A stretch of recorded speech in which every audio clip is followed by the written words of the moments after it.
नमस्कार, मैं हूं श्री नारायण तिवारी और आप देख रहे हैं नेशनल न्यूज। आज चर्चा हिंदुस्तान के हिंदू मंदिरों, हिंदू धर्म स्थलों, हिंदू देवालयों और चर्च, दरगाह, मस्जिदों को लेकर है। हिंदू मंदिरों से होने वाली आय या हिंदू मंदिरों में आने वाले दान, चढ़ावा, इन सब में से लगभग 70% हिस्सा सरकार ले लेती है, जबकि दरगाह, मस्जिदों, चर्चों में आने वाली अकूत संपत्ति पर सरकार की कोई निगरानी नहीं रहती। हिंदू मंदिरों में सरकारी बॉडी बैठाई गई है, आईएएस या उससे थोड़े नीचे लेवल के लोग वहां उसके प्रशासक होते हैं, तब तक कहीं छोटा मंदिर तहसीलदार अथवा कई मंदिरों के मिलाकर के प्रशासक होते हैं। इस तरह की व्यवस्था है। कुल मिलाकर के लगभग देश के 4 लाख मंदिर जहां आमदनी है, ऐसे मंदिर सरकारी कब्जे में हैं। बड़े बड़े सारे मंदिर सरकारी तंत्र के कब्जे में हैं। उनमें से 70% पैसा, 70% चढ़ावा सरकार ले लेती है। सरकार कहीं कहीं तो सरकार हिंदू मंदिरों के जो ट्रस्ट हैं, उन ट्रस्टों से दरगाहों, मस्जिदों के, चर्चों के जो कर्मचारी हैं उनको वेतन दे रही है। मौलवी को, मदरसों में काम करने वाले लोगों को पेमेंट देने का मामला प्रकाश में आया है। कर्नाटक में हिंदू मंदिरों से मिली आय, दान में आए पैसे से 764 अन्य धर्म के, मतलब 764 मदरसों और चर्चों के कर्मचारियों को वेतन दिया गया। हिंदू धार्मिक बंदोबस्ती विभाग, कर्नाटक विभाग है जो हिंदू मंदिरों के देख रेख, उनके पैसे का लेखा जोखा रखता है। यह सरकारी डिपार्टमेंट है। इसने वह राज्य के जो सी ग्रेड के मंदिर और मस्जिद, दरगाह या चर्च हैं, उनके कर्मचारी, खासतौर से उनके इमामों, मुअज्जिनों, चर्च में काम कर लोगों को 3,000 रुपया महीना मानधन देने का फैसला लिया था। कांग्रेस सरकार का फैसला, कांग्रेस इसीलिए खत्म हुई ना। तो कौन वो 3,000 रुपया मंदिर के पुजारी को दिया रहा है, लेकिन कौन दे रहा है? वो हिंदू धार्मिक बंदोबस्ती विभाग दे रहा है। राज्य में 764 इमाम, मुअज्जिनों व चर्च के पादरी या तत्सम कर्मचारियों को नहीं, ऐसे प्रतिष्ठानों को पैसे गए हैं। इसका विरोध हुआ, मामला कोर्ट तक पहुंच गया, सरकार तक इसकी बात पहुंचाई गई, तो मौजूदा सरकार ने इस पर रोक लगा दिया, स्टे दे दिया। एचआरसीई विभाग ने रोक लगा दिया है। वहां के जो मंत्री हैं, मुजराई मंत्री कोटा श्रीनिवास पुजारी ने पुराने फैसले को रोक दिया है।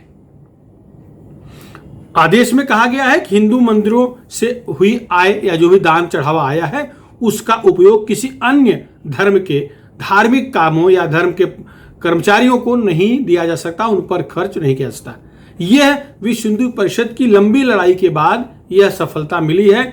वहां पर ऐसा नहीं कि लगातार कांग्रेस सरकारें रही, भाजपा की भी सरकारें रही हैं, लेकिन वो कुंभकर्णी नींद में सोई रही, इस पर कोई कदम नहीं उठाया। मौजूदा सरकार को यह बात समझ में आई और अभी हाल में यह फैसला सुनाया है। 3 दिन पहले, 4 दिन पहले का फैसला है। ये एक हो गया। ऐसे ही नहीं है, ऐसे बहुत सारे। हम आपको एक और उदाहरण दे रहे हैं, कर्नाटक का। यहाँ 2002 की बात। पता है कांग्रेस क्यों खत्म हुई? इसका कारण, कांग्रेस हिंदू द्रोही, हिंदू विरोधी सिद्ध हो गई, प्रमाणित हो गई, देश की जनता जान गई, इसीलिए कांग्रेस खत्म हो गई। कांग्रेस इतिहास की पुस्तकों में जा पहुंची है। यह स्थिति है। 70 साल राज करने वाली पार्टी क्यों खत्म हुई है? इसकी रिपोर्ट कांग्रेस की इंटरनल रिपोर्ट बनी थी। एक एंथोनी रिपोर्ट में भी कहा गया था कि हिंदू विरोधी छवि ही कांग्रेस खत्म कर रही है, इससे बाहर आना पड़ेगा। तो उनको साइडलाइन कर दिया गया। अब एक और उदाहरण 2002 का देखिए। कांग्रेस सरकार थी उस समय, कर्नाटक की बात है। कर्नाटक में 2,07,000 मंदिरों से, एक साल की बात है, 72 करोड़ रुपए केंद्र राज्य सरकार ने लिया। वो 70% लेते हैं, वो 70% जो लिए वो 72 करोड़ हुआ। तो इनमें से 10 करोड़ रुपए को वो मंदिरों के कर्मचारियों या उनके मेंटेनेंस के लिए दे दिया गया। अब बताइए 2,07,000 मंदिरों को 10 करोड़ लौटा रहे हैं, उनसे 72 करोड़ लिए। बाकी पैसा कहाँ खर्च किए? देखिए 50 करोड़ मदरसों के दिए, 10 करोड़ चर्चों पर खर्च किए। यह कांग्रेस का न्याय था, यह कांग्रेस व्यवस्था थी। यही तो रीजन है कांग्रेस खत्म हो गई। विश्व जन जागृति समिति ने इसका विरोध किया, फिर हिंदू धार्मिक बंदोबस्ती विभाग ने कदम उठाते हुए अभी हिंदू मंदिरों के पैसे को किसी अन्य मद में, अन्य धर्म के अनुयायियों पर खर्च करने पर रोक लगा दी गई है। तमिलनाडु में यही गति है। तमिलनाडु के सदगुरु जग्गी वासुदेव महाराज जी के फाउंडेशन जो है ईशा फाउंडेशन लगातार लड़ाई लड़ रही है। राज्य के मंदिरों की देखरेख, राज्य के मंदिरों की कुव्यवस्था पर लगातार संघर्ष कर रहे हैं, कोर्ट में भी लड़ रहे हैं। कई जगह सफलता मिली है, कई जगह भी सफलता नहीं मिली है। उनके हिसाब से राज्य में 12,000 ऐसे मंदिर हैं जो बंद होने कगार पर हैं, वहां कोई आता जाता नहीं है। कारण कि वो जो पैसे वहां आते थे वो सरकार ले ली, सरकारी खजाने में चले गए, वहां उनकी देखरेख के लिए कुछ नहीं बच रहा था। पूजा होना तक बंद हो गया है। 34,000 मंदिरों को सालाना 10,000 रुपए में, 34,000 मंदिर ऐसे जो सालाना केवल 10,000 एक मंदिर मिलता है, उसी पर कामकाज देखना। कैसे देखेंगे? दिया बाती भी नहीं हो पाएगी। 34,000 और 10,000 में क्या हो सकता है? साल भर कुछ नहीं हो सकता। 37,000 मंदिर ऐसे करना तमिलनाडु में है जहां की केवल एक ही व्यक्ति है, वही झाड़ू वाला है, वही साफ सफाई वाला है, वही पुजारी है, वही महंत है, सब कुछ वही है, क्योंकि वहां आमदनी ही नहीं है। और जिन मंदिरों से आमदनी हो रही है उनका 70% हिस्सा सरकार हड़प ले रही है। यही नहीं, वहां के मंदिरों के पास 5,25,000 एकड़ जमीन थी, जो कि घटकर इस समय 4,78,000 एकड़ बची है। बाकी जमीन गायब। मामला हाईकोर्ट पहुंचा, यही महाराज लड़े थे। हाईकोर्ट ने आदेश दिया, जो उनके पास रिकॉर्ड था वो दिया कि भाई तत्काल 50,000 एकड़ जमीन खाली कराओ और मंदिरों को दो जहां से ये दूसरों को दिए हो या हड़पे गए हैं। ये आर्डर हो गया है। ये एक आर्डर नहीं, इससे पहले सुप्रीम कोर्ट ने भी सरकारों को बहुत डांटा है। 2014 का एक केस है तमिलनाडु को लेकर सुप्रीम कोर्ट में, जब सुप्रीम कोर्ट ने कहा था कि नटराज मंदिर का मामला था, नटराज मंदिर को सरकारी कब्जे फ्री कर दिया गया है, उसमें सुप्रीम कोर्ट ने डांट लगाते हुए कहा था कि मंदिरों का कामकाज सरकार क्यों देखे?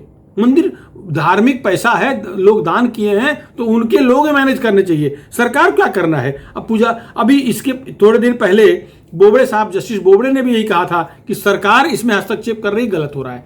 जो धर्म दान कर रहे हैं वो देखेंगे, धार्मिक एंगल से उसको देखेंगे। इसीलिए मंदिरों की दुर्दशा हो रही है, पौराणिक चीजें चोरी जा रही हैं, क्योंकि सरकारी कर्मचारी सरकारी नौकरी करता है, उस देखने का तरीका अलग होता है, उसमें कोई धार्मिक भाव होते ही नहीं है।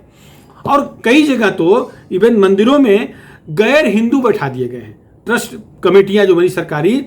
अब बताइए, अगर कलेक्टर किसी भी मंदिर का इंचार्ज है और कलेक्टर कोई मुसलमान आ गया है, मंदिर गोवंश की रक्षा के लिए काम करना चाहेगा, गायों को रोटी खिलाने के लिए सोचेगा, तो गायों को जो रोटी से खाते हैं वो क्या न्याय देंगे? कलेक्टर क्या न्याय देगा अगर वो मुस्लिम होगा, वो ईसाई होगा? तो गायों को रोटी खिलाने की परमिशन देगा वो तो रोटी से गायों खाने वाली जाती है, बिरादरी है। तो इस तरह का अन्याय हुआ है जिस पर रोक लगना ही चाहिए। तो अभी धीरे धीरे, और इतना ही नहीं, जैसे मदरसे चल रहे हैं, चर्चों में ईसा मसीह की पढ़ाई हो रही है, मदरसों में उनके भगवान अर्थात अल्लाह की पढ़ाई हो रही है, अच्छी बात है वो। लेकिन किसी भी मंदिर द्वारा, अगर मंदिर हिंदू पैसों से चल रहा है, हिंदू पैसे देवी देवताओं की पूजा के लिए दान धर्म कर हिंदू लोग हैं, तो उनसे हिंदू संस्कृति के विकास उत्थान के लिए काम होने चाहिए। लेकिन नहीं, जो 70% ले गए हैं वो गायों को रोटी खिलाने के लिए पैसा आया है, लेकिन गायों को रोटी से खाने वालों के लिए वो पैसा खर्च हो रहा है। ये सरासर अन्याय है। अब अल्पसंख्यक कैसे रहे मुसलमान? बताइए, जिन जिन देशों में, जिन जिन कंट्रीज में मुसलमानों को या किसी अन्य को अल्पसंख्यक दर्जा मिला है, वहां 6% से कम अगर उनकी जनसंख्या है तो उनको अल्पसंख्यक दर्जा मिला है। अपने यहाँ 12 से 17% हो गए हैं, अभी अल्पसंख्यक बने हुए हैं। कई प्रदेशों में, तमिलनाडु छोड़िए, केरल में, बंगाल के बहुत सारे जिलों में ये बहुसंख्यक हो गए, 70% हो गए। वहां तो तमिलनाडु में तो सुप्रीम हाई कोर्ट चले गए थे, जिसमें कह रहे थे कि हम यहाँ, हमारी आबादी 70% है, हमारे आबादी के बीच से हिंदू जुलूस नहीं जाना चाहिए, हिंदू देवी देवताओं का मंदिर नहीं रहना चाहिए, क्योंकि वो ऐसा देखने से हमें हमारी भावना, धार्मिक भावना आहत होती है। बताइए, उसमें कोर्ट ने फटकार लगाया, उनके पक्ष में फैसला नहीं दिया, उल्टा कहा कि जहां तुम अल्पसंख्यक हो इसका बहुत दूरगामी परिणाम होगा, वहां क्या होगा। खैर, इसके बाद कोर्ट ने फटकार लगा के भेज दिया, लेकिन ये मांग हो रही है। इनको 70% पैसा हिंदू मंदिरों का इन पर खर्च हो रहा है। अब दुर्भाग्य देखो, मदरसों की पगार दी गई है कर्नाटक में, ये कांग्रेस कल्चर, कांग्रेस ने किया। अब अगर इन्हें संस्कृत पाठशाला कुछ चलाना है, मंदिरों को वेदशालाएं चलानी है, गौशालाएं चलानी है, शास्त्रीय नृत्य संगीत सिखाना है, तो नृत्य, और तब ये जो आईएएस बैठे हैं, जो सेकुलर आईएएस बने बैठे हैं, ये नहीं चलने देते। कहां चल रहा है बताइए। मंदिरों का पैसा सरकार क्यों ले? सरकार क्या दे रही है उनको? दान धर्म पैसा हिंदुओं का है, तो वो केवल और केवल हिंदू धार्मिक कार्यक्रमों के लिए खर्च होने चाहिए। वो छोड़ देना चाहिए, मंदिर के जो ट्रस्ट है मंदिर के ऊपर छोड़ देना चाहिए, उस ईमानदार लोगों को बैठा करके उनके ऊपर छोड़ देना चाहिए। क्यों सरकार क्यों बैठी है? क्यों बैठे सरकार? क्या रोल क्या है?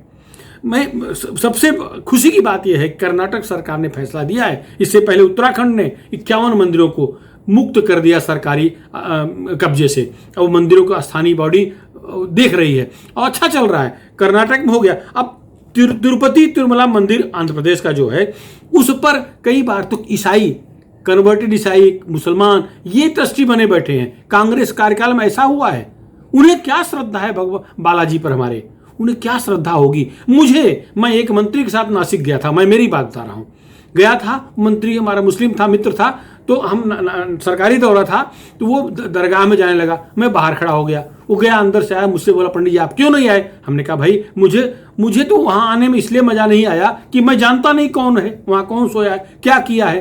भाई हमें अगर हनुमान जी, राम जी का मंदिर होता तो मैं उनके बारे में जानता था, श्रद्धा से मेरा गर्द सर झुकता, प्रणाम करता। जानता ही नहीं कौन वहां पड़ा हुआ है, क्या है, मुझे नहीं मालूम, तो मैं क्यों जाऊं? जब आस्था नहीं है तो मैं क्यों जाऊं?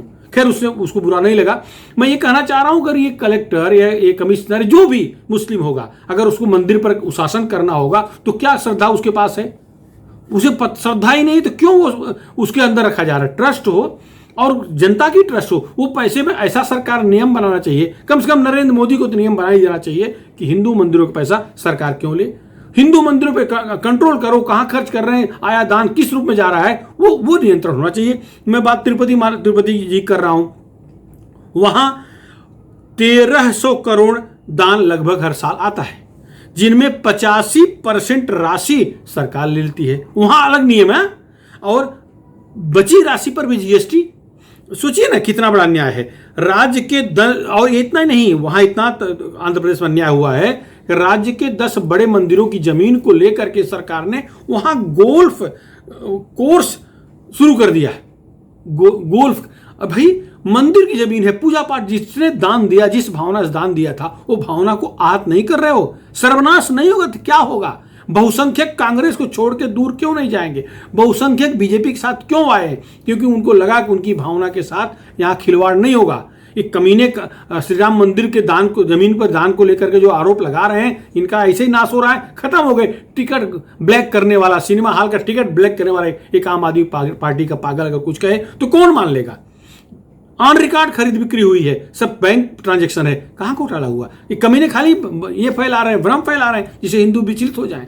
ऐसा कुछ होने वाला नहीं है। अब जिस तरह से कर्नाटक सरकार ने फैसला किया, जिस तरह से उत्तराखंड सरकार ने फैसला किया, ऐसा ही फैसला हर राज्य सरकारों को करना पड़ेगा। मैं तो नरेंद्र मोदी से कहूंगा कि वो केंद्रीय स्तर पर पूरे देश के लिए देशव्यापी नियम लाएं और सब मंदिरों को फ्री कर दें। क्यों चाहिए? 4 लाख मंदिर आप कब्जे में क्यों हैं? वैसे आरएसएस ने, विश्व हिंदू परिषद ने इस पर देशव्यापी आंदोलन किया है।